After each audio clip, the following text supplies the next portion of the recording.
Saya Hilma Afiatul Yusna dan teman saya Farhana. Kami dari kelompok 3. Kali ini kita akan mempresentasikan tentang manajemen utang.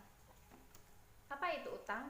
Utang adalah kewajiban atau liabilities, kewajiban yang dimiliki oleh pihak perusahaan yang bersumber dari dana eksternal, baik yang berasal dari sumber pinjaman perbankan, leasing, penjualan obligasi, dan sejenisnya.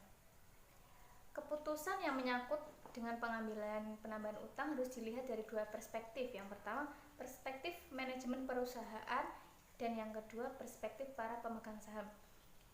Perspektif manajemen perusahaan, utang itu dilihat sebagai sumber dana alternatif yang mampu memberikan solusi bersifat konstruktif, baik secara pendek dan panjang. Yang kedua, perspektif para pemegang saham. Utang adalah sumber pendanaan eksternal yang lebih disukai karena ada dua alasan. Yang pertama itu karena bunga atas sebagian besar utang jumlahnya tetap, dan jika bunga lebih kecil daripada pengembalian tersebut akan menjadi keuntungan bagi investor ekuitas. Dan yang kedua, karena bunga merupakan beban yang dapat mengurangi pajak sedangkan dividen tidak. Selanjutnya, persoalan dan tanggung jawab internal perusahaan itu meliputi: satu, membayar gaji karyawan; yang kedua, membayar gaji lembur; yang ketiga, membayar uang makan karyawan, dan lain sebagainya. Kalau tadi yang internal, yang kali ini yang eksternal itu meliputi utang perbankan, utang beban, utang bunga leasing, utang dagang, dan lain sebagainya. Golongan utang dagang itu terbagi menjadi dua, current liabilities dan non-current liabilities. Current liabilities itu seperti utang dagang, utang wesel, utang pajak, utang gaji lembur, beban yang harus dibayar, dan lain sebagainya. Sedangkan yang non-current liabilities itu ada utang obligasi, wesel bayar, utang perbankan yang kategori jangka panjang, dan lain sebagainya. Nah, beberapa permasalahan yang dihadapi oleh pihak perusahaan dalam hubungannya dengan current liabilities, yaitu kondisi keterlambatan dalam membayar cicilan bunga kredit kepada pihak perbankan, leasing, dan sejenisnya secara tepat tiap bulannya. Itu kondisi timbulnya keterlambatan membayar utang dagang yang berakibat pada turunnya kepercayaan perusahaan di mata mitra bisnis. Yang selanjutnya, kondisi keterlambatan membayar bunga obligasi sehingga menyebabkan perusahaan harus melakukan negosiasi dengan pemegang obligasi, sehingga jika ini terlambat memungkinkan pemegang obligasi beralih menjadi pemegang saham. Selanjutnya, keterlambatan membayar dividen.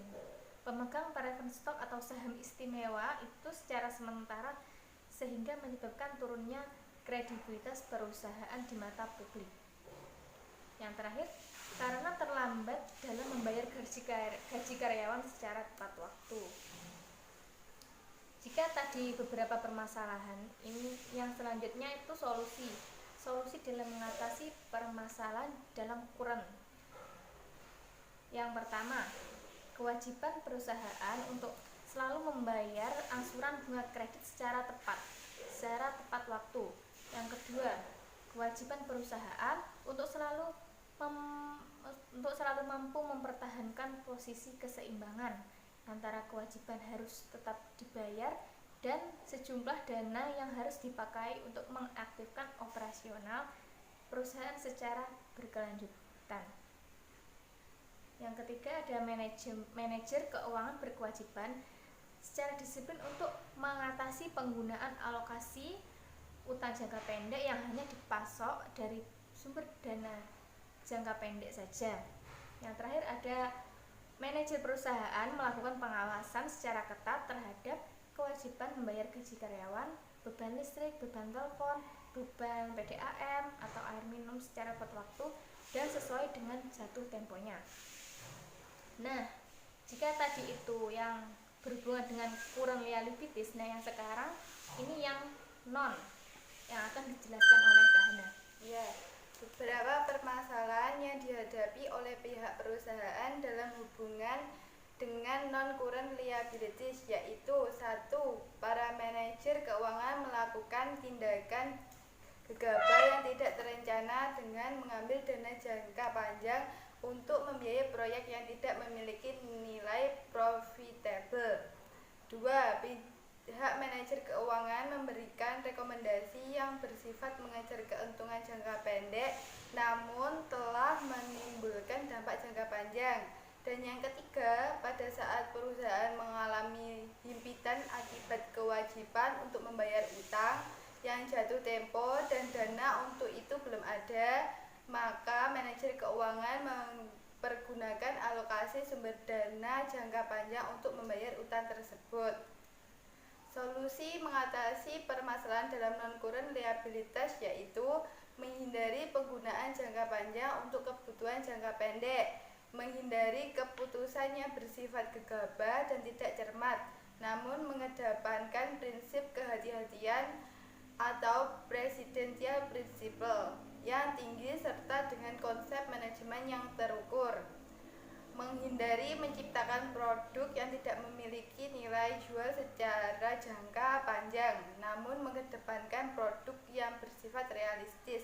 Dan yang terakhir, memahami kondisi mikro dan makroekonomi secara panjang baik dalam negeri maupun luar negeri. Financial distress atau tahap penurunan kondisi keuangan yang terjadi sebelum terjadinya kebangkrutan atau likuiditasi. Next. Utang dan nilai perusahaan. Kebijakan utang ditempuh maka di posisi awal dianggap efektif, mampu menaikkan nilai perusahaan. Namun pada saat utang terus ditambah dan perusahaan terjebak pada kondisi ekstrim leverage, maka ini akan menimbulkan dampak lain pada menurunnya nilai perusahaan. Sekian dari kelompok kami. Kalau ada kurang dan lebihnya, kami mohon maaf yang sebesar-besarnya. Sekian dari kelompok kami. Thanks for watching. Wassalamualaikum warahmatullahi wabarakatuh.